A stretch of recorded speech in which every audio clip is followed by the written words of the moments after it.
सुहागन महिलाएं शरद पूर्णिमा को भगवान सत्यनारायण, माता तुलसी की पूजा अर्चना करते हुए संतान सुख, पति के लिए मंगल कामना करते हुए व्रत रखती है। घरों के तुलसियाने में महिलाओं ने 1.5 पाव खोवा, 1.5 पाव शक्कर के 6 लड्डू बनाकर उनका भोग तुलसी माता को लगाया और भगवान सत्यनारायण की पूजा कर कथा को श्रवण करती है। इसके बाद 1 लड्डू तुलसी को अर्पण कर 1 लड्डू नगर के बाके बिहारी मंदिर में भगवान को अर्पण किया। 1 लड्डू बाल गोपालों को, 1 लड्डू गर्भवती महिला, 1 पति और अंतिम 1 सखी को दिया। ऐसी मान्यता है कि ऐसा करने से माता तुलसी, भगवान सत्यनारायण मनोकामनाएं पूर्ण करते हैं। शरद पूर्णिमा के संबंध में कई मान्यताएं हैं जो जीवन में नया प्रकाश देती हैं। इनमें अश्विन शुक्ल पक्ष पूर्णिमा की रात में चंद्रमा से अमृत वर्षा की बात पुराणों में कही गई है। इसलिए चावल की खीर बनाकर मकान के छत पर रखी जाती हैं। रबड़ी, दूध भी खुले आसमान के नीचे रखा जाता है। इस खीर को परिवार के सदस्यों को प्रसाद के रूप में बांटा जाता है और स्वास्थ्य की मंगल कामना की जाती है।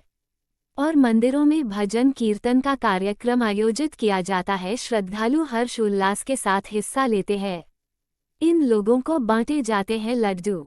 महिलाएं मंदिरों में जाकर या फिर अपने घरों के आंगन में एक साथ बैठकर तुलसी के पौधे को रखकर उसकी पूजा करती हैं। अपनी थाली में जो लड्डू रखे रहते हैं उन सभी लड्डुओं पर एक एक तुलसी दल का पत्ता भी रखा जाता है। और फिर भगवान सत्यनारायण की शरद पूर्णिमा को लेकर जो जन श्रुतियां हैं उनको बारी बारी से अलग अलग महिलाओं के द्वारा कहा जाता है। कम से कम 7 कहानी इस पूजा में सुनाई जाती हैं।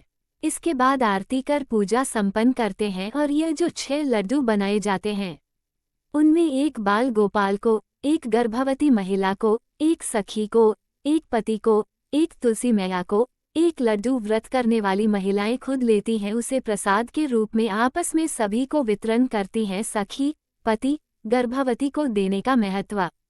इस व्रत के करने से माता लक्ष्मी प्रसन्न होती हैं, भगवान विष्णु की भी कृपा बनी रहती है। और ये लड्डू जिनको दिया जाता है उन सभी को भगवान का स्वरूप माना जाता है, क्योंकि पति को परमेश्वर बताया गया है। बाल गोपाल भी भगवान का स्वरूप होते हैं। गर्भवती महिला भी जगत जननी होती है और तुलसी मैया की भी पूजा की जाती है। सखी और मित्र भी ऐसे ही होते हैं। शरद पूर्णिमा की रात में खीर बनाकर अपनी छत पर रख दी जाती है। कहा जाता है कि इस दिन चंद्रमा प्रकट हुए थे, इसलिए रात में अमृत की वर्षा होती है जो लोगों के सेहत और स्वास्थ्य के लिए बहुत अच्छी होती है। शरद पूर्णिमा पर लड्डुओं से जुड़ी मान्यताएं। शरद पूर्णिमा पर लड्डू बनाने और उनका भोग लगाने का महत्व है। शरद पूर्णिमा पर लड्डू जिन लोगों को दिए जाते हैं उन्हें भगवान का स्वरूप माना जाता है। शरद पूर्णिमा पर लड्डुओं को सखी, पति, गर्भवती महिला, बाल गोपाल और तुलसी माता को अर्पित किया जाता है। भगवान विष्णु की प्रसन्नता के लिए शालिग्राम का पूजन और प्रभु के नामों का स्मरण करना चाहिए। ऐसा करने से व्यक्ति किसी भी प्रकार के भय से मुक्त हो जाता है। इसी प्रकार 7 समुद्रों तक की पृथ्वी का दान करने से जो फल प्राप्त होता है वही पवित्र कार्तिक मास में नाम जप का होता है। और दीपदान जरूर करे। मान्यता है कि शरद पूर्णिमा की रात को माता लक्ष्मी धरती पर भ्रमण करने आती हैं और भक्तों को सुखी संपन्न रहने का आशीर्वाद देती हैं।